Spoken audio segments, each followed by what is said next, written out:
because of him making pass at me.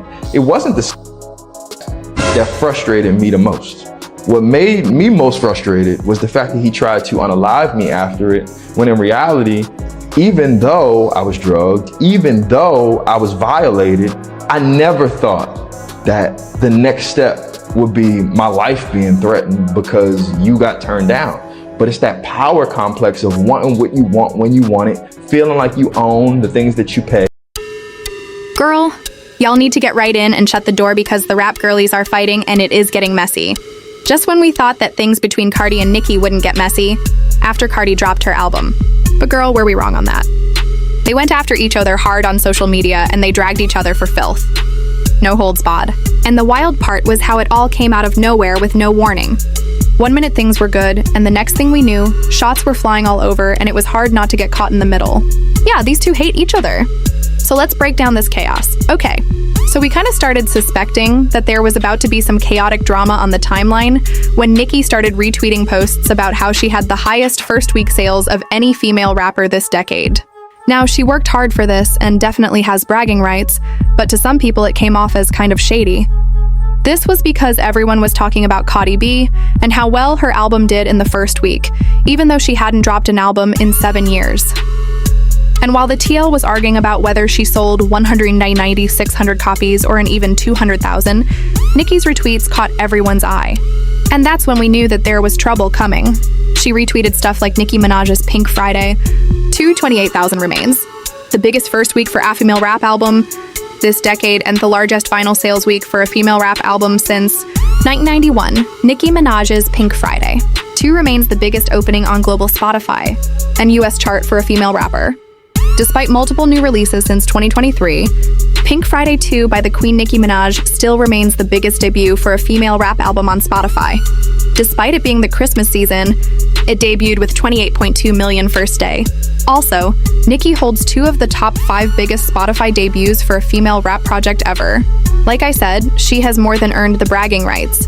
But her retweeting a bunch of all this stuff while people were praising Cardi for the success of her album kind of came off as shady. And that was the moment we knew that things would get messy. But we had no idea just how messy things would get. Nicki then took off the boxing gloves immediately, tweeting, "Barney Dangerous, a BCDEEFG, falling off the charts with a big belly. Running trains, barefoot, still smelly, still you could not outsell me. A BCDEFG surgery to look like me. Tell the rat and tell Jay-Z Rico fraud and perjury a BCDF glide and said mom was trini." The alphabet thing was a direct reference to Cardi B's song Magnet on her album where she also did the alphabet thing. Interestingly, this is the same song that Cardi dissed Nicki's protege JT on, causing JT and Cardi to go at it earlier this year. But we're going to get back to that in a moment. In any, Cardi caught the shade, but she was not about to let Nicki play in her face.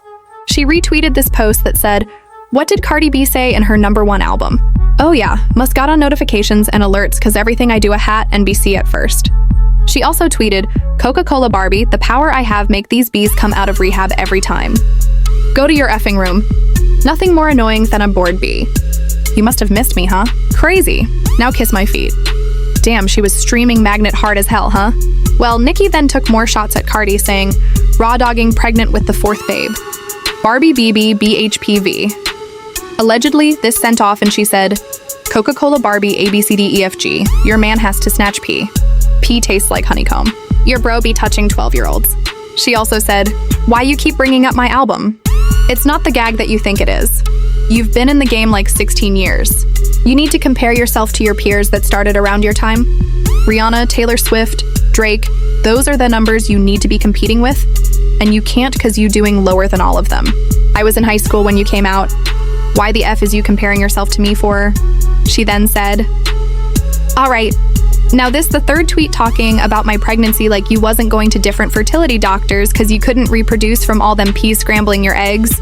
Not allegedly. Lord protect my babies." Cardi really came out and said that with her full chest. She then posted a picture of Nicki's brother in a pink Barbie wig, exactly the type that Nicki wears.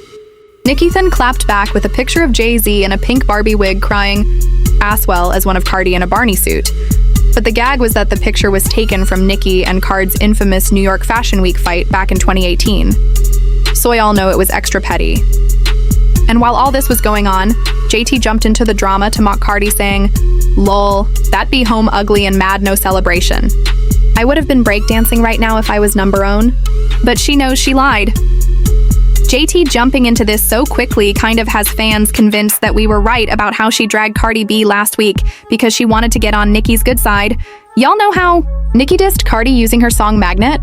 Well, that was the same song where Cardi dissed JT for being Nicki's lapdog and still having nothing to show for it. In the song, Cardi said, "You a shady AB. You've been trashed since birth. Mama didn't want you. Brenda's baby AB bottom feeder AB. All that driding. Still ain't get no feature. Abi she just mad she got a ninja. She'd be sharing bags with my ninja cheat, but I don't stick no D's in his behind. You look a hot mess. Easily impressed. A B you never gave looks. You started getting dressed a B Ricky O. The only fashion house you know. You should have asked me what have took you to the show." Lil B. This was basically throwing shade at how Nicki still hasn't given JT a feature even though JT has been riding hard for her. And that line about her dude rocking her bags, that was aimed at JT's man, Lil Uzi Vert, tying into the rumors about him possibly being on the down low. JT then tried to come for Cardi, throwing shots at Herman Stefan. See, last year a stylist named Chris Griffith accused Stefan of allegedly trying to essay him. Well, last week he spoke about it again in an interview, and JT seized the moment to throw shots at Cardi because of him making Pass At Me. It wasn't that JT immediately hopped on this and wrote, "This is effing nuts and sad. Gay men should be protected." I feel like this isn't being taken seriously enough. She also said, "Cardi B baby father, a gay man, not because of how he dressed or expressed himself, but because Chris said it out of his mouth. Justice for Chris. I stand with the gays." She then tagged everyone from CNN to Donald Trump, and even the country of Mexico for some reason. Next thing you know, somebody tried to hit her with "Athis you" moment, dropping pics of Lil Uzi in a dress and rocking a feminine bag. But JT wasn't letting that slide, and she clapped back real quick. But she said, yes, my man does this. Mind his business, works hard, take care of his family, inspired his generation, and doesn't snatch at his style is what made him Lil Uzi. We are talking about Chris right now. Focus. Cardi finally fired back, and she did not come empty-handed. She pulled out receipts in the form of screenshots between JT and Uzi that showed just how messy their relationship really is.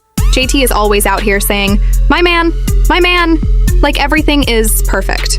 But from the text Cardi shared, it's clear things aren't nearly as sweet as she makes them seem. In the text, JT wrote, "I don't want to come up fair, sick, and moody.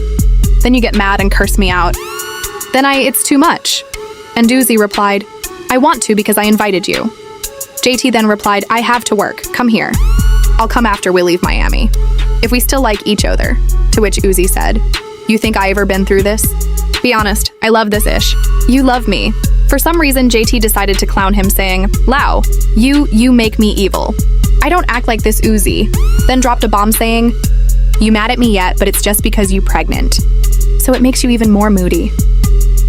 Cardi also dropped screenshots of JT venting about Uzi still having feelings for his ex, Brittany Renner, and how much it was getting to her.